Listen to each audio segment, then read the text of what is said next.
भारतीय प्राचीन ग्रंथों में चित्रकला का क्या महत्व है। अगर हम यहाँ पे मैंने दो फोटोज दिए हैं।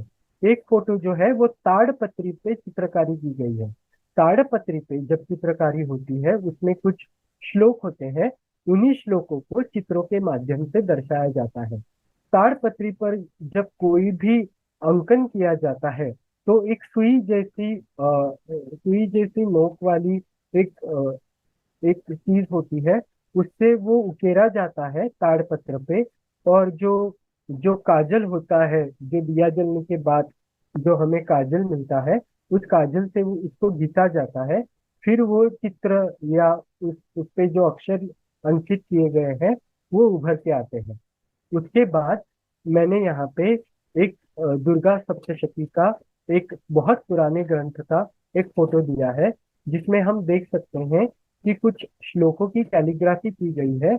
उसके साथ माँ दुर्गा का महिषासुर को मारते हुए एक चित्र भी अंकित किया गया है। तो इसमें बहुत सारे हमें ये दिखाई देता है कि जिस राज्य में ये ग्रंथ बनाए गए उस राज्य की चित्रकारी का उस ग्रंथों में प्रभाव हुआ। जैसे कि यहाँ पे जो ताड़पत्र दिख रहा है, यहाँ पे हमें पट्टचित्र दिखाई देता है। ये जो है ये महिषासुर मर्दिनी का ही शायद ये आंध्र प्रदेश के भाग का चित्र है और ये वहाँ की पोथी है। तो ये हमें महिषासुर मर्दिनी का चित्र, ऐसे कई सारे ग्रंथ, कई सारे मैन्युस्क्रिप्ट हमारे पास अभी भी है जिनको प्रिजर्व करके रखा है। उसके बाद हम देखते हैं कि भारतीय ग्रंथों में चित्रकला का कहाँ पे वर्णन आता है। जैसे कि हमें हमें पता है कि 14 विद्या और 64 कला में चित्रकला का विशेष महत्व है। तो उसमें भी चौथी जो है आलेख्य, इस नाम से 64 कलाओं में चित्रकला आती है। तो चित्रकला का हमारे पुराणों में भी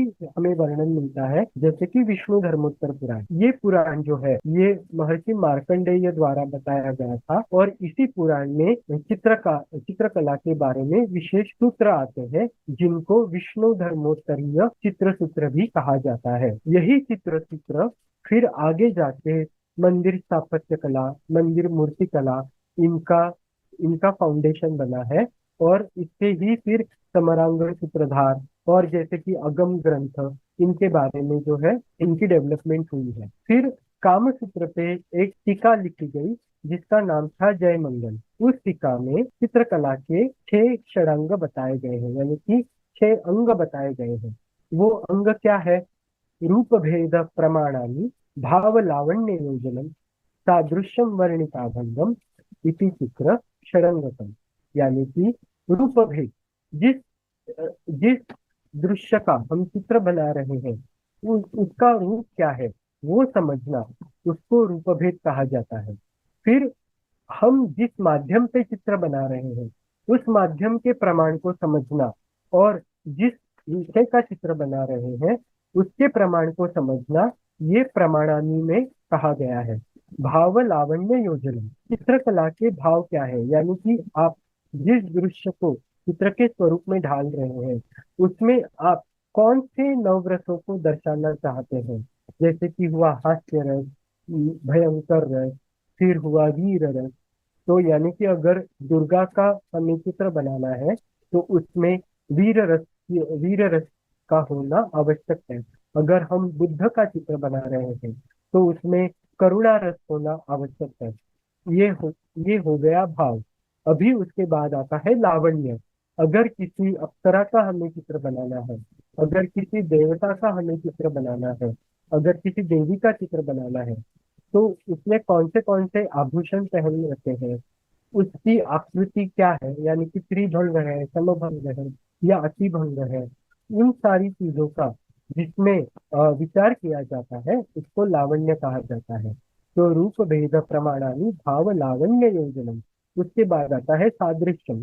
सादृश्यम यानी जो मैं दृश्य देख रहा हूँ, क्या उस दृश्य को मैं चित्र के रूप में, क्या वैसा ही दृश्य चित्र के रूप में ढाल पा रहा हूँ, उसको सादृश्य बोला जाता है। वर्णिका भंगम, इसमें रंगों का विचार किया जाता है।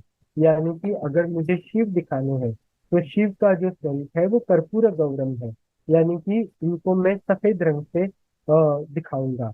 अगर मैं अगर मैं कृष्ण की बात कर रहा हूँ तो कृष्ण को काले रंग से लिखाऊंगा। काली की बात कर रहा हूँ तो काली को भी काले रंग से लिखाऊंगा। तो ये जो रंग है, या एक निसर्ग चित्र बना रहा हूँ, तो पेड़ पौधों को हरे रंग से दिखाऊंगा। तो जिसमें रंगों का विचार किया जाता है, इसको वर्णिका भंग कहा जाता है। तो इसीलिए ये जो श्लोक है, जो जयमंगल से आता है, इसका चित्रकला में बहुत ही बड़ा महत्व है। रूप भेद प्रमाणामि भाव लावण्य योजनम सादृश्यम वर्णिता भंगम इति चित्र षडांगम। फिर आते हैं विष्णु धर्मोत्तर पुराण पे। विष्णु धर्मोत्तर पुराण में एक बहुत ही अद्भुत श्लोक चित्रकला को गौरवान्वित करता है। वो है, कला नाम प्रवरम चित्रम धर्मार्थ काम मोक्षदम मांगल्यम प्रथमम द्योतक गृहे यत्र प्रतिष्ठितम्। यानी कि जिसके घर में चित्रकला, इस कला का वास होता है, उसके घर में चारों पुरुषार्थ, धर्म अर्थ काम मोक्ष प्रस्थापित होते हैं। ऐसा चित्रकला का हमारे पुराने ग्रंथों में महत्व और वर्णन मिलता है।